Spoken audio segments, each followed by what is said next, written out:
2021, a França comemora o bicentenário da morte de Napoleão Bonaparte.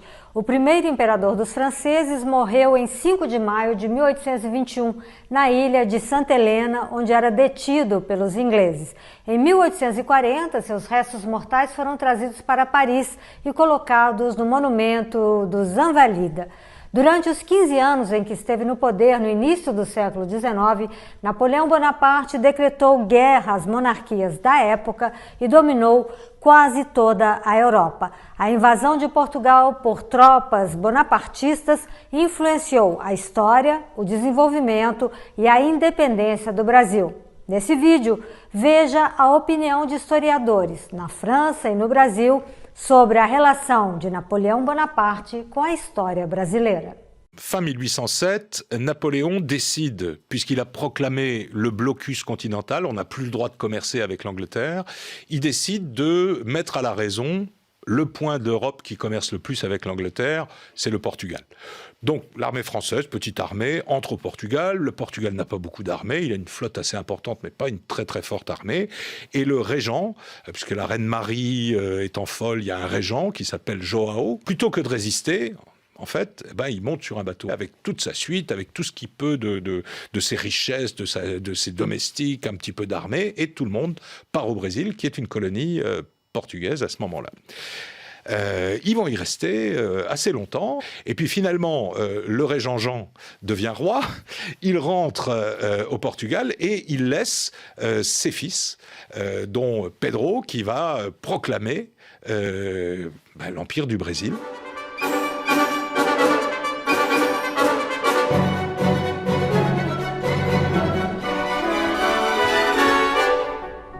A verdade é que realmente quem fez a independência do Brasil foi Napoleão Bonaparte, porque todos os acontecimentos que precipitaram a separação de Brasil e Portugal começaram primeiro na Revolução Francesa, de 1789, e depois com a ascensão de Napoleão Bonaparte ao poder, o seu enfrentamento militar contra as monarquias da época, tentando implantar, pela força das armas, as ideias da Revolução Francesa, que tinham falhado nas assembleias populares de rua, e o Dom João veio para o Brasil, fugiu para o Brasil, para governar a partir do Brasil. Ele transplantou de Lisboa para o Rio de Janeiro toda a estrutura burocrática e administrativa que até então funcionava em Portugal.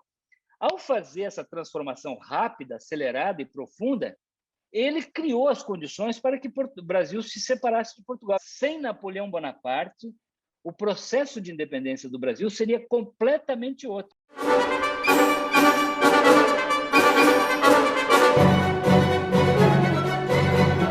Por que Dom João teve que voltar a Portugal em 21? Em função de uma revolução, liberal, porque de início o que se deseja é uma monarquia constitucional, mas uma espécie de monarquia dual, em que Dom Pedro ficasse aqui e Dom João lá. Não é uma independência, é o que ele chama de uma independência moderada. Quer dizer, é um processo que talvez com o tempo ele viria, com todas essas transformações a partir dos anos 20. Mas, sem dúvida, a historiografia coloca que 1808 foi digamos, um ano decisivo. É difícil a gente colocar, bom, mas se Dom João não viesse, o que aconteceria? Estaríamos fazendo uma história contrafactual, como o professor Zé Murilo de Carvalho uma vez fez, que ele mostra que, se não houvesse a vinda da corte, que o Brasil, pelo menos, estaria dividido em 4 ou 5 países. Você pode, digamos, agradecer a Napoleão, mas eu acredito que esse processo de separação ele viria. Poderia demorar um pouquinho mais, mas ele viria até pelo exemplo que você vai ter nas outras áreas da chamada América Hispânica.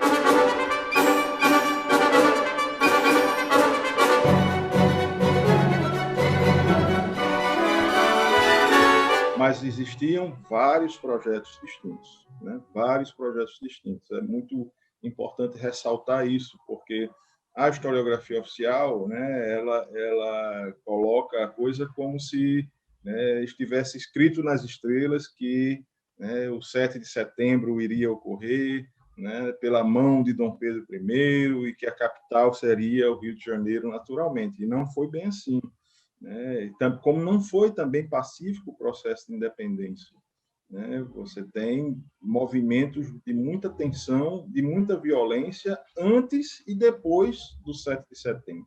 Então, 1817, Pernambuco é um desses projetos de independência, né? É um desses projetos de Estado-nação. Pesa muito mais do que o papel de Dom João VI, né, ou de Dom Pedro I, né? Na minha leitura, pesa muito mais a escravidão, né, e as próprias condições de ocupação do território, né? Então, uma coisa motivou a união, a outra coisa meio que nos deixou de herança, né, esse território. A unidade territorial passa muito mais por essa questão, né, da manutenção das hierarquias mesmo, das diferenças sociais, né? Era preciso apostar. Eu até brinco assim nas minhas aulas, eu digo assim para os alunos, os senhores de engenho, né? Esses meninos aí da República, né? Umas ideias até bacanas, né? Mas quem garante que a gente continue no lugar onde a gente sempre esteve é o velho rei, né? Então não vamos trocar o certo pelo duvidoso. A unidade, mesmo que sem liberdade política, mas com garantia, né, das estruturas sociais e um pouco de liberalismo econômico, né? A gente fazer comércio, vender o nosso açúcar para quem a gente quiser, né, comprar nossos produtos franceses, né, e ingleses depois, né, e desde que a escravidão esteja mantida.